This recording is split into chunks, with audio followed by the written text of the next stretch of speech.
Assalamualaikum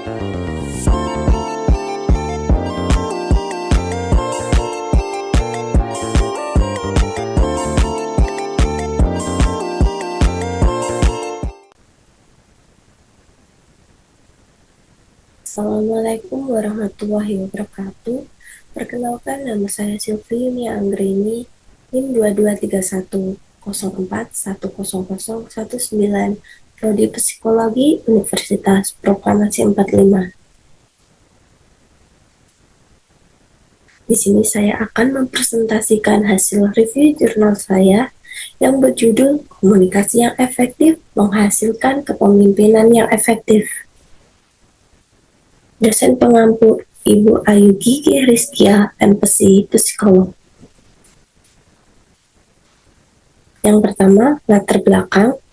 Seorang pimpinan dalam kepemimpinannya harus mempunyai kemampuan membangun hubungan antar manusia.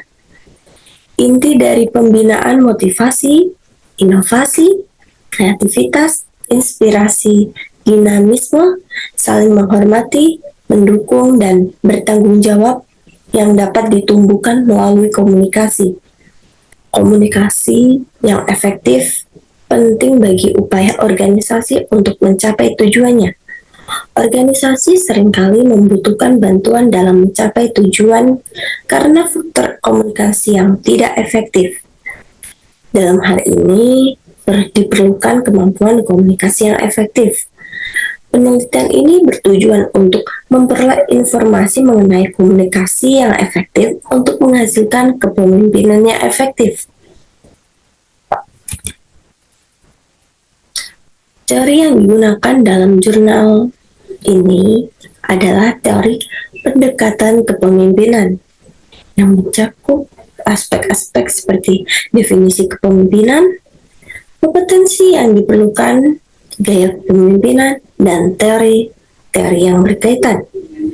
Beberapa jenis teori kepemimpinan: teori manusia hebat, teori sifat, teori situasi, teori kontingensi, teori perilaku, teori transaksional, teori hubungan atau teori transformasional, teori partisipatif, teori keterampilan membantu memahami kompleksitas kepemimpinan.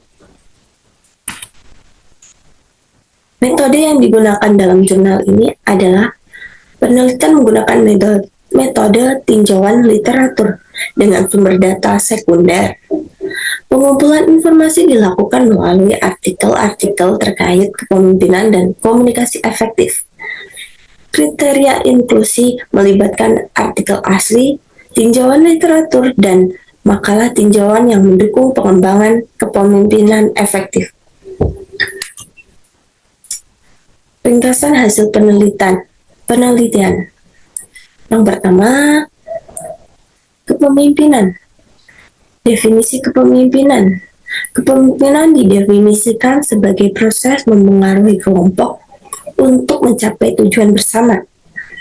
Melibatkan kualitas kepemimpinan seperti nilai, karakter, dan pengetahuan. Apa yang harus dilakukan seorang pimpinan? Pimpinan efektif harus memiliki kompetensi teknis, manajerial, sosial, strategis, etis, dan motivasi diri. Gaya kepemimpinan.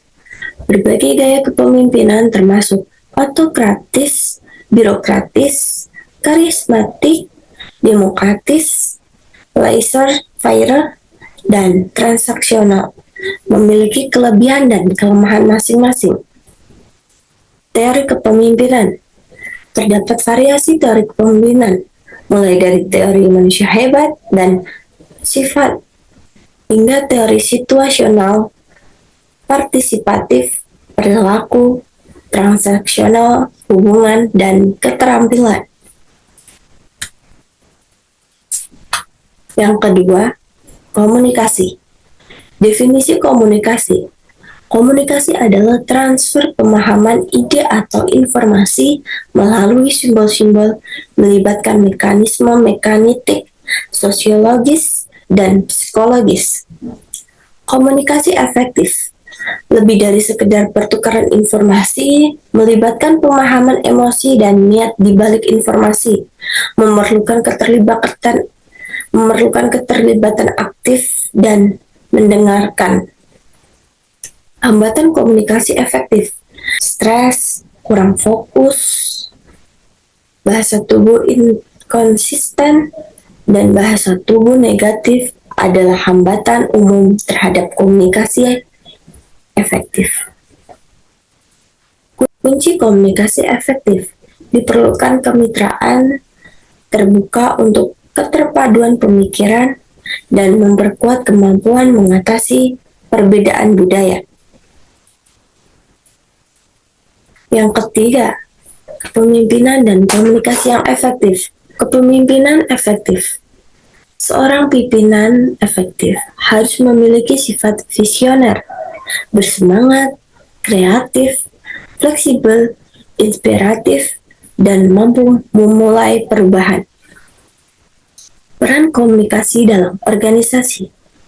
Komunikasi efektif merupakan elemen kunci dalam mencapai tujuan organisasi, dan kesalahan komunikasi dapat menyebabkan kegagalan implementasi program. Tantangan dalam komunikasi organisasi. Miskomunikasi dan komunikasi top-down yang kaku dapat menjadi kendala. Diperlukan komunikasi efektif untuk mengatasi permasalahan ini. Yang keempat, nilai komunikasi. Nilai komunikasi kepemimpinan. Komunikasi kepemimpinan memiliki nilai yang bersifat transmisi dan berpusat pada makna, bersifat relasional, dan berbasis kekuasaan. Komunikasi efektif dan kemitraan. Komunikasi efektif diperlukan untuk mencapai kemitraan, mengenai perbedaan budaya, dan menciptakan hubungan yang kuat. Kesimpulan dari jurnal ini adalah kepemimpinan yang efektif memerlukan komunikasi yang efektif. Pemimpin harus menguasai berbagai gaya kepemimpinan dan memahami kompleksitas komunikasi. Kesinambungan pemimpin dan pengikut serta pemahaman maksud dari komunikasi merupakan kunci keberhasilan organisasi. Baik, terima kasih. Sekian presentasi dari saya. Bila ada kesalahan, mohon dimaafkan. Wassalamualaikum warahmatullahi wabarakatuh.